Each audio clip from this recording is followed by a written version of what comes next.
ओम शांति। ओम शांति। ओम शांति। ओम शांति। ओम शांति। ओम शांति। आज 26 जुलाई 2025 प्रातः मुरली ओम शांति। बाप दादा मधुबन। कहाँ बैठे हैं? मधुबन में बाप दादा के सम्मुख। बुद्धि से डायमंड हॉल में पहुँच जाएं, जहाँ बाप और दादा आते हैं। आज की मीठी मधुर मुरली में बाबा ने संगम युग के विशेषताओं को बताया है कि संगम युग का क्या महत्व है। ये संगम युग वह पुरुषोत्तम संगम युग है जिसमें बाप आकर के अविनाशी ज्ञान रत्नों को हम बच्चों को देते हैं और हमें भी इन्हीं अविनाशी ज्ञान रत्नों का दान करना है।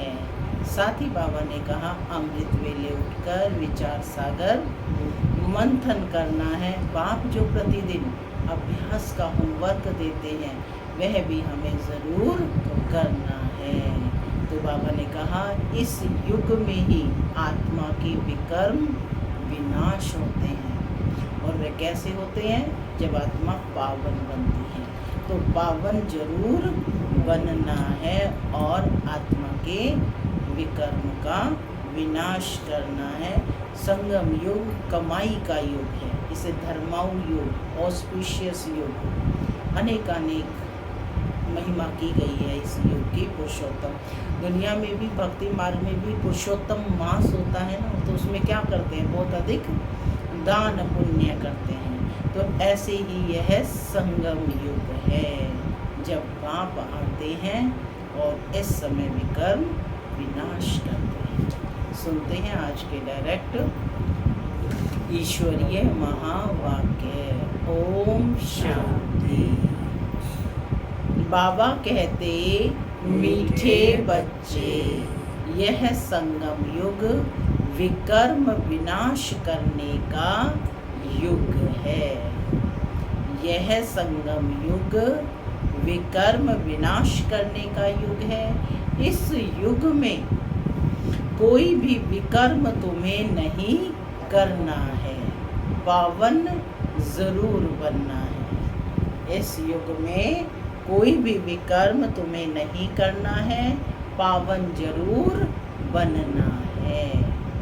आज की मुरली से प्रश्न है, अतीन्द्रिय सुख का अनुभव किन बच्चों को हो सकता है? अतीन्द्रिय सुख का अनुभव किन बच्चों को हो सकता है? जो बाबा की श्रीमत पर चलेंगे। और बताओ आप भी, किन्हें होगा? जो बाबा की याद में रहेंगे। सुनते हैं बाबा का उत्तर। बाबा कहते, जो अविनाशी ज्ञान रत्नों से भरपूर हैं उन्हें ही अतीन्द्रिय सुख का अनुभव हो सकता है। जो जितना ज्ञान को जीवन में धारण करते हैं उतना साहूकार बनते हैं। अगर ज्ञान रतन धारण नहीं तो गरीब हैं। बाप तुम्हें पास्ट, प्रेजेंट, फ्यूचर का ज्ञान देकर त्रिकालदर्शी बना रहे हैं। गीत चला, ओम नमो शिवाय, ओम नमो शिवाय, ओम नमो शिवाय, गूंज उठा ओम नमो शिवाय। ओम शांति। मैं आत्मा शांत स्वरूप हूँ, शांति मेरा स्वरूप। बाबा कहते, मीठे बच्चे अब घर वापस जाना है। ओम शांति। शिव भगवान वाच, पास्ट सो प्रेजेंट चल रहा है, फिर यह जो प्रेजेंट है वह पास्ट हो जाएगा। यह गायन करते हैं पास्ट का। अभी तुम पुरुषोत्तम संगम युग पर हो। पुरुषोत्तम अक्षर जरूर डालना चाहिए। तुम प्रेजेंट देख रहे हो, जो पास्ट का गायन है वह अब प्रैक्टिकल में हो रहा है। इसमें कोई संशय नहीं लाना चाहिए। बच्चे जानते हैं संगम युग भी है, कलयुग का अंत भी है। बरोबर संगम युग 5000 वर्ष पहले पास्ट हो गया है, अब फिर प्रेजेंट है। माने 5000 वर्ष पहले भी संगम युग आया था, है ना, पास्ट हो गया, भूत हो गया वो, अब फिर से प्रेजेंट है, अब फिर से पुरुषोत्तम संगम युग है। अब वहाँ पाए हैं फ्यूचर भी वही होगा जो पास्ट हो गया। अब बाप राजयोग सिखला रहे हैं, फिर सतयुग में राज्य पाएंगे। अभी है संगम युग। यह बात तुम बच्चों के सिवाय और कोई भी नहीं जानते। तुम प्रैक्टिकल में राजयोग सीख रहे हो। क्या सीख रहे हो? राजयोग सीख रहे हो। यह है अति सहज। क्या कहा बाबा ने कि राजयोग है अति सहज। जो भी छोटे अथवा बड़े बच्चे हैं, सबको एक मुख्य बात ज़रूर समझानी है कि बाप को याद करो तो विकर्म विनाश होंगे। जबकि विकर्म विनाश होने का समय है, तो ऐसा कौन होगा जो फिर विकर्म करेगा? परंतु माया विकर्म करा देती है। समझते हैं चमाट लग गई, हमसे ये बड़ी भूल हो गई है। जबकि बाप को बुलाते हैं कि हे पतित पावन आओ। अब बाप आया है पावन बनाने, तो पावन बनना चाहिए ना। ईश्वर का बनकर फिर पतित नहीं बनना चाहिए। सतयुग में सब पवित्र थे, यह भारत ही पावन था। गाते भी हैं वॉइसलेस वर्ल्ड और विशेष वर्ल्ड। क्या गायन है? वॉइसलेस वर्ल्ड और विशेष वर्ल्ड। पावन दुनिया है ना, और पतित दुनिया है ना, निर्विकारी और विकारी। वह संपूर्ण निर्विकारी, सत्य को क्या कहेंगे? संपूर्ण निर्विकारी। हम विकारी हैं क्योंकि हम विकार में जाते हैं। विकार नाम ही विशेष का है। पतित ही बुलाते हैं आकर हमको पावन बनाओ, क्रोधी नहीं बुलाते। बाप भी फिर ड्रामा प्लान अनुसार आते हैं, जरा भी फर्क नहीं पड़ सकता। बाबा कहते जो पास्ट हुआ है, जो सो प्रेजेंट हो रहा है, पास्ट प्रेजेंट फ्यूचर को जानना, उनको ही त्रिकालदर्शी कहा जाता है। क्या बना रहे हैं बाबा? त्रिकालदर्शी। तो आप अभ्यास करेंगे, मैं आत्मा मास्टर त्रिकालदर्शी। यह याद रखना पड़े, यह बड़ी मेहनत की बातें हैं। ये समझने की बड़ी मेहनत की बातें हैं। घड़ी घड़ी भूल जाते हैं। नहीं तो तुम बच्चों को कितना अतीन्द्रिय सुख रहना चाहिए। तुम यहाँ अविनाशी ज्ञान धन से बहुत बहुत साहूकार बन रहे हो। मैं आत्मा क्या बन रही हूँ? साहूकार। किस चीज़ से? अविनाशी ज्ञान रत्नों से। जितनी जिसकी धारणा, वह बहुत साहूकार बन रहे हैं। परंतु नई दुनिया के लिए तुम जानते हो, हम जो कुछ करते हैं सो फार फ्यूचर नई दुनिया के लिए। बाप आए ही हैं नई दुनिया की स्थापना करने, पुरानी दुनिया का विनाश करने। हूबहू कल्प पहले मिसल ही होगा। क्या कहा बाबा ने? जैसे कल्प पहले हुआ था वैसे ही अब होगा। तुम बच्चे भी देखेंगे, नेचुरल कैलेमिटीज भी होनी है, मानी प्राकृतिक आपदाएं भी आनी है। अर्थक्वेक हुई और ख़त्म। भारत में कितनी अर्थक्वेक होगी? भारत में कितनी अर्थक्वेक माना भूकंप आएंगे। हम तो कहते हैं यह तो होना ही है। कल्प पहले भी हुआ, तब तो कहते हैं सोनी द्वारिका नीचे चली गई। बच्चों को ये अच्छी रीति बुद्धि में बिठाना है। हमने 5000 वर्ष पहले भी ये नॉलेज ली थी, इसमें जरा भी फर्क नहीं। कौन बैठे हो? 5000 वर्ष पूर्व जिन्होंने ली थी वही है ना बाबा। 5000 वर्ष पहले भी हमने आपसे वर्षा लिया था। हमने अनेक बार आपसे वर्षा लिया है, उनकी गिनती नहीं हो सकती। कितने बार तुम विश्व के मालिक बनते हो, फिर फकीर बनते हो, इस समय भारत पूरा फकीर है। तुम लिखते भी हो ड्रामा प्लान अनुसार। वह ड्रामा अक्षर नहीं कहते, उनका प्लान ही अपना है। तुम कहते हो ड्रामा के प्लान अनुसार हम फिर से स्थापना कर रहे हैं 5000 वर्ष पहले मुआफिक। कल्प पहले जो कर्तव्य किया था सो अब भी श्रीमत द्वारा करते हैं। श्रीमत द्वारा ही शक्ति लेते हैं। शिव शक्ति नाम भी है ना, तो तुम शिव शक्तियाँ देवियाँ हो जिनका मंदिर में भी पूजन होता है। तुम ही देवियाँ हो जो फिर विश्व का राज्य पाती हो। जगदम्बा को देखो कितनी पूजा है, अनेक नाम रख दिए हैं, है तो एक ही। जैसे बाप भी एक ही शिव है। तुम भी विश्व को स्वर्ग बनाते हो तो तुम्हारी पूजा होती है। अनेक देवियां हैं, लक्ष्मी की कितनी पूजा करते हैं। दीपमाला के दिन महालक्ष्मी की पूजा करते हैं, वह हुई हेड। महाराजा महारानी मिलाकर महालक्ष्मी कह देते हैं, उसमें दोनों आ जाते हैं। हम भी महालक्ष्मी की पूजा करते हैं।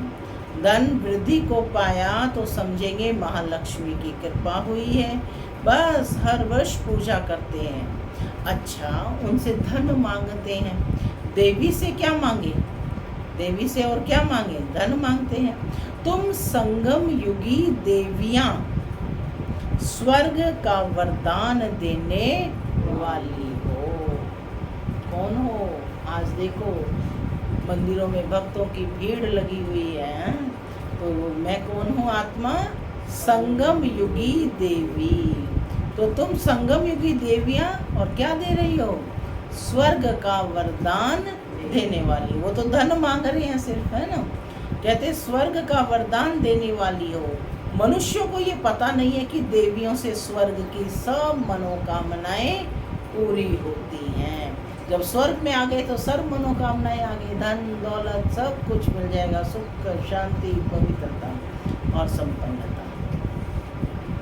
तो बाबा कहते हैं मनुष्यों को ये पता नहीं है कि देवियों से स्वर्ग की सब मनोकामनाएं पूरी होती हैं। तुम देवियां हो ना। कौन बैठी हो? देवियां, चैतन्य देवियां हो ना। मनुष्यों को ज्ञान दान करती हो जिससे सब मनोकामनाएं पूर्ण कर देती हो। तुम हो संगम युग की शिव शक्ति देवियां। बाबा ने टाइटल दिया है, तुम हो संगम युग की शिव शक्ति देवियां। तुम ही स्वर्ग का वरदान देती हो। बाप भी देते हैं, बच्चे भी देते हैं। महालक्ष्मी दिखाते हैं ना, नारायण को गुप्त कर देते हैं। महालक्ष्मी कंबाइंड स्वरूप है, नारायण को गुप्त कर देते हैं। बाप तुम बच्चों का कितना प्रभाव बढ़ाता है। देवियां 21 जन्म के लिए सुख की सब कामनाएं पूरी करती हैं। लक्ष्मी से धन मांगते हैं, धन के लिए ही मनुष्य अच्छा धंधा आदि करते हैं। तुमको तो वहाँ पा करके सारे विश्व का मालिक बनाते हैं, अथाह धन देते हैं। श्री लक्ष्मी नारायण विश्व के मालिक थे, अभी कंगाल हैं। तुम बच्चे जानते हो राजाई की फिर कैसे धीरे धीरे नीचे उतरते कला होती है। पुनर्जन्म लेते लेते कला कम होते होते अभी देखो कैसी हालत आकर हुई है। कैसी हालत हुई है कि मुझ निर्गुणारे में कोई गुण नहीं। धन भी है लेकिन इतना पर्याप्त धन नहीं है ना, है ना। फिर भी आदमी की इच्छा रहती है और चाहिए और चाहिए। तो इसका मतलब धन से भी इच्छा की पूर्ति नहीं है। तो सत्युग में कितना होगा? अथाह धन होगा, कभी खुटेगा नहीं। कभी ये नहीं होगा कि मेरे पास नहीं है। चाहे राजा है चाहे प्रजा है, उसकी सर्व आवश्यकताएं पूरी हो। तो बाबा कहते पुनर्जन्म लेते लेते कला कम होते होते अभी देखो कैसी हालत आकर हुई है। यह भी नई बात नहीं, हर 5000 वर्ष बाद चक्र फिरता रहता है। अभी भारत कितना कंगाल है, रावण राज्य है, कितना ऊंच नंबर 1 था, अभी लास्ट नंबर है। लास्ट में ना आए तो नंबर 1 में कैसे जाए। हिसाब है ना, धीरज से अगर विचार सागर मंथन करें तो सब बातें आप ही बुद्धि में आ जाएंगी। कल भी बाबा ने कहा, परसों भी कहा, विचार सागर मंथन करो, विचार सागर मंथन। तो ये ज्ञान के पॉइंट्स नई नई समझ है ना, जितना विचार सागर मंथन करेंगे उतना क्या लेकर आएंगे, अविनाशी ज्ञान रतन गहराई से लेकर आएंगे। तो बाबा कहते विचार सागर मंथन करें तो सब बातें आप ही बुद्धि में आ जाएंगी। कितनी मीठी मीठी बातें हैं। अभी तो तुम सारे सृष्टि चक्र को जान गए हो। पढ़ाई सिर्फ स्कूल में नहीं पढ़ी जाती है, टीचर सबक यानी लेसन देते हैं घर पढ़ने के लिए, केवल यहीं पर नहीं पढ़ी जाती, फिर घर जाकर के भी होमवर्क करना है, जिसको होमवर्क कहते हैं। बाप भी तुमको घर के लिए पढ़ाई देते हैं। हर रोज बाबा कहते हैं ना, शरीर निर्वाह कार्य करते हुए है ना, अभ्यास करो, योग का अभ्यास करो, कर्म योगी बनो। जो बाबा ने ज्ञान रतन दिए उनको विचार सागर मंथन करो। तो ये सब क्या है, होमवर्क है। अब अपने आप की खुद जांच करनी है, क्या मैं ये होमवर्क करता हूँ, करती हूँ। तो बाबा कहते कि टीचर सबक यानी लेसन देते हैं घर में पढ़ने के लिए, जिसको होमवर्क कहते हैं। बाप भी तुमको घर के लिए पढ़ाई देते हैं। दिन में बल धंधा आदि भी करो, शरीर निर्वाहार्थ कर्म भी करना ही है। अमृत वेले तो बाबा कहते सबको फुर्सत रहती है, 4 बजे तो कोई काम नहीं होता।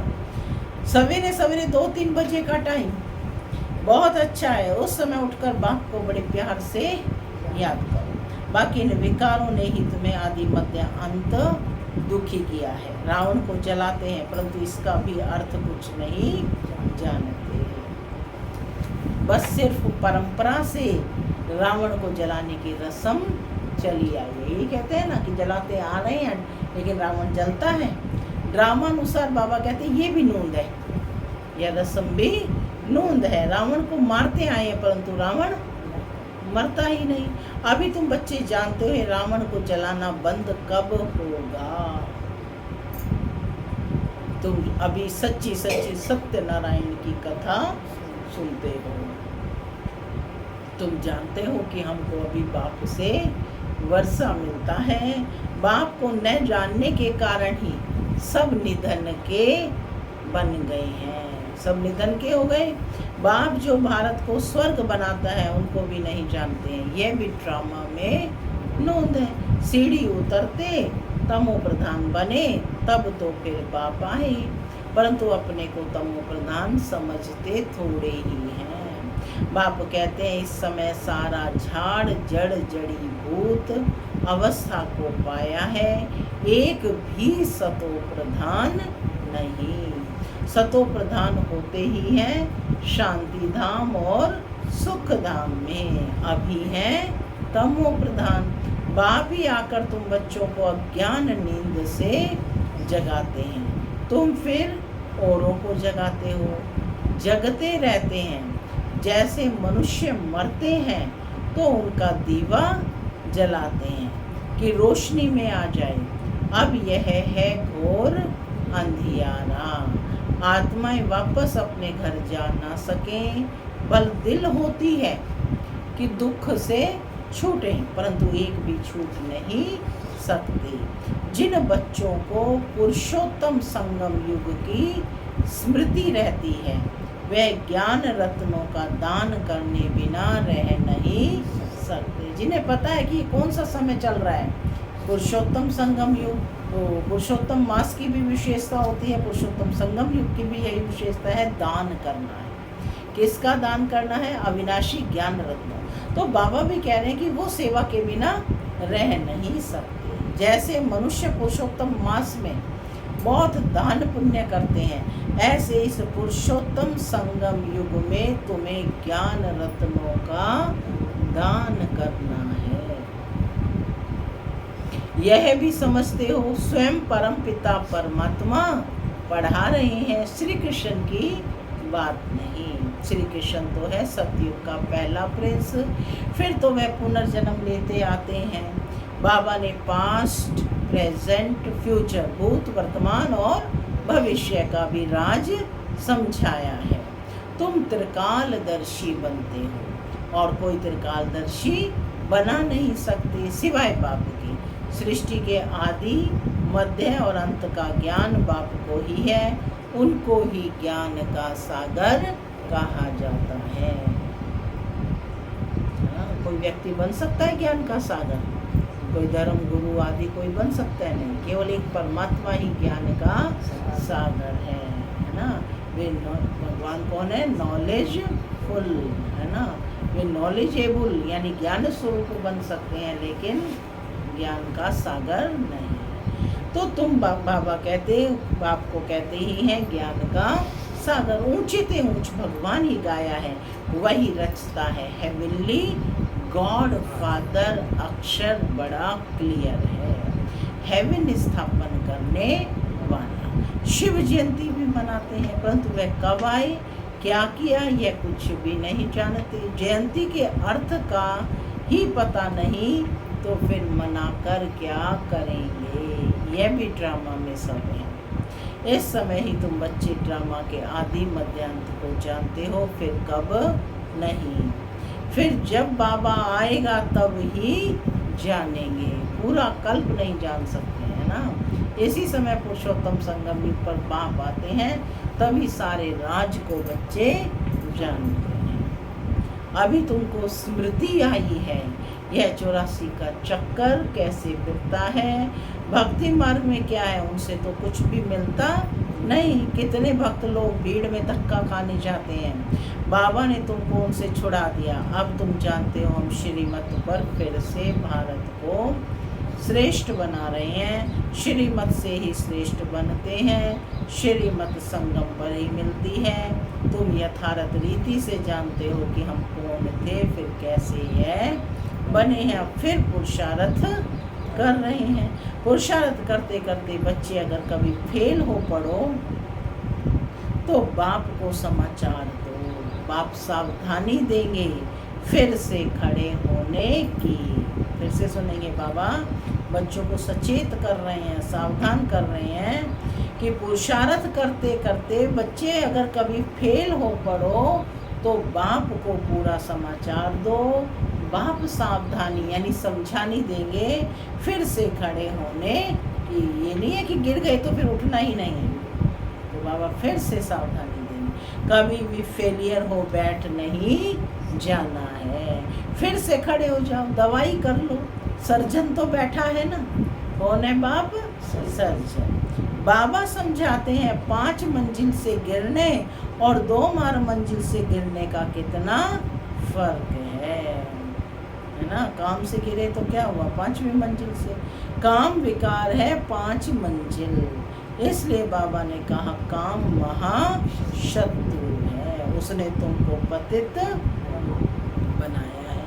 अब पावन बनो। पतित पावन बाप ही आकर पावन बनाते हैं, जरूर संगम पर बनाएंगे।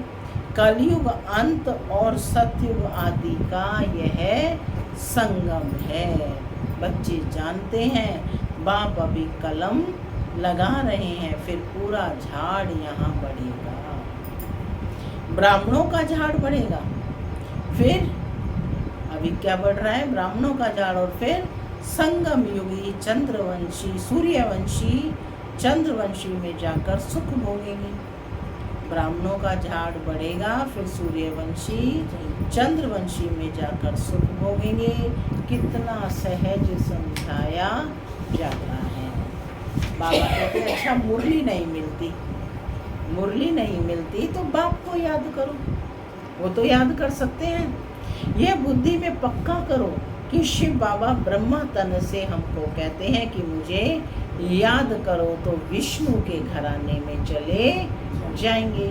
सारा मदार पुरुषार्थ पर है, कल्प कल्प जो पुरुषार्थ किया हुबहू वही चलेगा।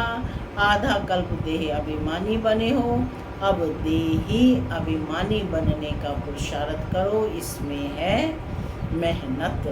पढ़ाई तो सहज है, मुख्य है पावन बनने की बात। बाप को भूलना यह तो बड़ी भूल है। देह अभिमान में आने से ही भूलते हो। शरीर निर्वाह, अर्थ धंधा आदि भला 8 घंटा करो, बाकी 8 घंटा याद में रहने के लिए पुरुषार्थ करना है। वह अवस्था जल्दी नहीं होगी। अंत में जब यह अवस्था होगी तब विनाश होगा। कर्मातीत अवस्था हुई तो फिर यह शरीर ठहर नहीं सकेगा, छूट जाएगा, क्योंकि आत्मा पवित्र बन गई है। जब नंबरवार कर्मातीत अवस्था हो जाएगी तब लड़ाई शुरू होगी। तब तक रिहर्सल होती रहेगी। अच्छा, मीठे मीठे सिक्के लदे बच्चों प्रति माता पिता बाप दादा का याद प्यार और बाप की रूहानी बच्चों को नमस्ते। हम रूहानी बच्चों की रूहानी माता पिता बाप दादा को याद प्यार, गुड मॉर्निंग और नमस्ते। नमस्ते, सदा रहो हंसते, बनो फरिश्ते। धारणा के लिए मुख्य सार। पहला, इस पुरुषोत्तम मास में अविनाशी ज्ञान रत्नों का दान करना है। अमृत वेले उठ विचार सागर मंथन करना है। श्रीमत पर शरीर निर्वाह करते हुए बाप ने जो होमवर्क दिया है वह भी जरूर करना है। दूसरा पॉइंट, पुरुषार्थ में कभी रुकावट आए तो बाप को समाचार देकर श्रीमत लेनी है। सर्जन को सब सुनाना है। विकर्म विनाश करने के समय कोई भी विकर्म नहीं करना है। आज का वरदान है, अखंड योग की विधि द्वारा अखंड पूज्य बनने वाली श्रेष्ठ महान आत्मा भव। आजकल जो महान आत्माएं कहलाती हैं उन्हों के नाम अखंडानंद आदि रखते हैं, लेकिन सबसे अखंड स्वरूप तो आप हो। आनंद में भी अखंड, सुख में भी अखंड, सिर्फ संग दोष में ना हो। दूसरे के अवगुणों को देखते सुनते डोंट केयर करो तो इस विशेषता से अखंड योगी बन जाएंगे। जो अखंड योगी हैं वही अखंड पूज्य बनते हैं। तो आप ऐसी महान आत्माएं हो जो आधा कल्प स्वयं पूज्य स्वरूप में रहती हो और आधा कल्प आपके जड़ चित्रों का भी पूजन होता है। स्लोगन है, दिव्य बुद्धि ही साइलेंस की शक्ति का आधार है। अव्यक्त इशारे संकल्पों की शक्ति जमा कर श्रेष्ठ सेवा के निमित्त बनो। जो अपनी सूक्ष्म शक्तियों अर्थात मन बुद्धि को हैंडल कर सकता है वह दूसरों को भी हैंडल कर सकता है। इसलिए स्व के ऊपर कंट्रोलिंग पावर, रूलिंग पावर हो तो यही यथार्थ हैंडलिंग पावर बन जाती है। चाहे ज्ञानी अज्ञानी आत्माओं को सेवा द्वारा हैंडल करो, चाहे अज्ञानी आत्माओं को सेवा द्वारा हैंडल करो, चाहे ब्राह्मण परिवार में स्नेह संपन्न संतुष्टता संपन्न व्यवहार करो, दोनों में सफल हो जाएंगे। ओम शांति, ओम शांति।